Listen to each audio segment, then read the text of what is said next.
Hello, আসসালামু আলাইকুম guys. এই দেখেন তরতাজা পুঁই শাক। এখানে আছে বটবডি, এই যে দেখেন ফ্রেশ সবজি। আর এখানে আছে এই দেখেন কত সুন্দর কাঁচা মরিচের কালার গুলা। এই যে আরো আছে, এখানে আছে সুন্দরী সুন্দরী বেগুন। এই যে এগুলা বেগুন। এখানে আছে তরাই। এই যে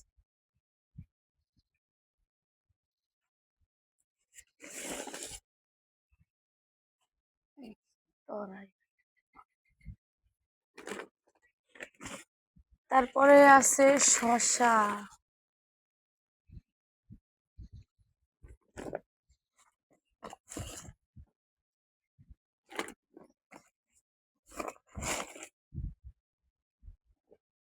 এরপরে ঢালে দিই এই যে পটল। মানে এগুলা বাঁচতেও সময় লাগবে মরিচ। এখানে আছে করলা। এখানে আছে কি আলু। মানে সে এত বাজার করে একসাথে।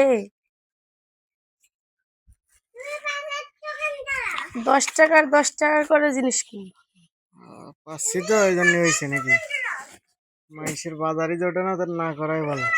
10 টাকার আলু কিনবা, 10 টাকার পেঁয়াজ কিনবা, বাস। তরি তরকারির দাম কম।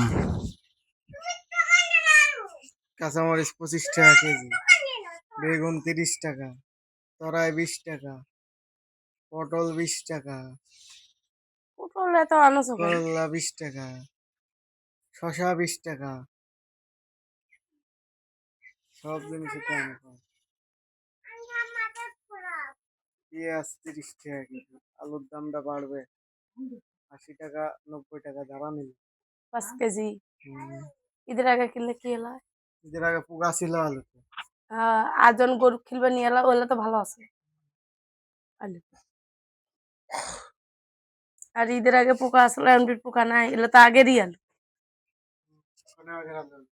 এখনকার আলু এলা পানি খাওয়া আলু, এটা পানি খাওয়া আলু পলেস্টারও তো আসলে। আগে বেঁচেছে।